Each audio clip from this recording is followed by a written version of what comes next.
দেখুন মানে এই রাম মন্দির এই যে ধারণাটা আসা বা এই যে ধারণাটাকে ভারতীয় রাজনীতিতে তুলে আনা, এটা রাজনীতি দিয়েই শুরু হয়েছে। এমনটা না যে এটা কিনা আজকে রাজনীতি হচ্ছে, এটা অনেক আগেই শুরু হয়ে গেছিলো।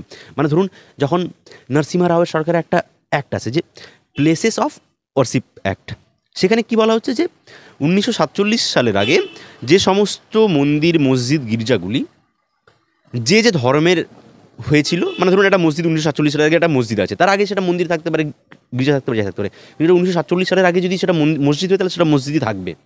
কিন্তু এখানে একটা এক্সেপশন রাখা হয়, কি? বাবরি মসজিদ। তাহলে এটা কি রাজনীতি না? রাজনীতি অনেক আগে এই নিয়ে রাজনীতি সবাই করেছে, কংগ্রেস করেছে, বিজেপি করেছে, তৃণমূল করেছে, সিপিএম করেছে, সবাই করেছে। এবং এই রাজনৈতিক ফায়দাটা শুধুমাত্র বিজেপি তুলতে পেরেছে বলে আমরা বিজেপির দিকে প্রশ্নটা তুলি, কিন্তু এর এর এর রাজনীতিকরণ সবাই করেছে। আজকের যুব সমাজকে যেভাবে ভ্রমিত করে রাখার চেষ্টা করা হচ্ছে সমস্ত স্টেট অ্যাপারেটাসকে কাজে লাগিয়ে, তার মধ্যে মিডিয়া, কালচারাল ইন্ডাস্ট্রি সব কিছু রয়েছে, তো তাকে এটা ভুলিয়ে রাখার চেষ্টা করা হচ্ছে যাতে সে তার বেসিক দাবি দাওয়া নিয়ে কথা না বলে। অবশ্যই আপনি যেটা বললেন যে আমাদের আনএমপ্লয়মেন্ট বা মূল্যবৃদ্ধি বা দুর্নীতির মতো বিষয়গুলি নিয়ে কথা বলা উচিত, সমস্ত সভ্য সমাজে এগুলি নিয়েই কথা বলা উচিত, নাকি কোনো মন্দির মসজিদ এগুলি আমাদের পেটে ভাত জোগায় না। আমাদের ভাত জোগায় আমাদের কর্মসংস্থান, যার মানে দশা আমাদের দেশে প্রচণ্ড খারাপ। ছেলেমেয়েরা মাস্টার্স করে টোটো চালাতে বাধ্য হচ্ছে, তাদের শিক্ষাগত যোগ্যতা অনুযায়ী তারা কর্মসংস্থান পাচ্ছে না, এবং সরকার সেগুলো দিতে ব্যর্থ হচ্ছে প্রতি পদে পদে।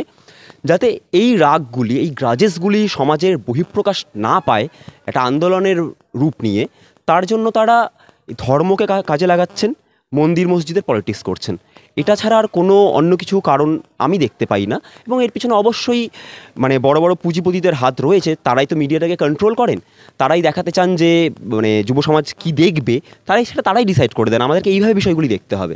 দেখুন মানে সংবাদ মাধ্যমকে তো গণতন্ত্রের চতুর্থ স্তম্ভ বলা হয়, কিন্তু আমার এটা মনে হয় যে এটা শুধু ওই মৌখিকভাবেই রয়ে গেছে, এটা কাজে কর্মে সম্ভব হয়নি। মানে আমি যদি আপনাকে একটা খুব সম্প্রতি একটা উদাহরণ হিসেবে বলি, ধরুন রবিশ কুমার, যাকে আমরা একটা একদম কাউকে ভয় ভয় পান না, একটা নিজস্ব একটা আওয়াজ ছিল, একটা ইন্ডিপেন্ডেন্ট ভয়েস হিসেবে চিন্তা, ওনাকে পর্যন্ত এনডিটিভি ছাড়তে হলো।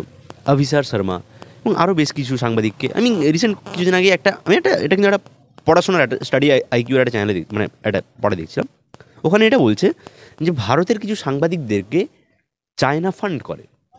এবার ওনাদের এটা বলার পেছনে যুক্তি কী? এটাই যেটা আপনি বললেন, ওনারা সরকারের বিরুদ্ধে প্রশ্ন তোলেন, কেন চাকরি নেই, কেন কাজকর্ম নেই, কেন অর্থনীতির অবস্থা তো খারাপ, ভারতের ইকোনমিটা হয়তো 5 ট্রিলিয়ন হয়ে গেছে, বা হয়তো একটা কিছু সময় পর হয়তো বিশ্বের প্রথম 3-এ চলে যাবে, কিন্তু তাতে কি গরিব মানুষের কি অবস্থা কি ভালো হয়েছে? হয়নি।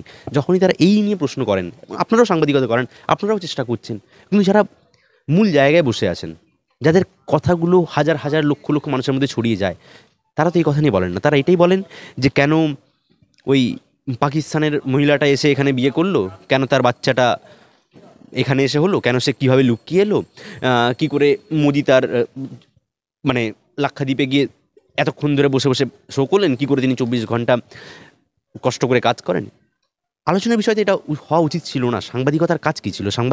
সংবাদ মাধ্যমের বিষয় ছিল গিয়ে যে দেশের সার্বিক অবস্থাটাকে তুলে ধরা সাধারণ মানুষের কাছে, সেটা তারা তুলে ধরেননি। অবশ্যই মানে আপনি যেটা বলেন একদমই ঠিক বলেছেন, যদি তারা সেটা যদি তুলে ধরতেন তাহলে অবশ্যই মানে আমাদের দেশের অবস্থা অনেকটা উন্নত হতো। কেননা যে সংবাদ মাধ্যম এমন একটা জিনিস যেটা সরকারের উপর চাপ সৃষ্টি করতে পারে, আরও অনেক জিনিস পারে, কিন্তু সংবাদ মাধ্যমও একটা অন্যতম একটা জিনিস। কিন্তু সেই সংবাদ মাধ্যম, যাকে আমরা বর্তমানে গদি মিডিয়া বলছি, এটা সরকারের পাপেট ছাড়া আর কিছুই না। হিন্দু ধর্ম বিজেপি আসার আগেও সনাতন ধর্ম এক্সিস্ট করতো।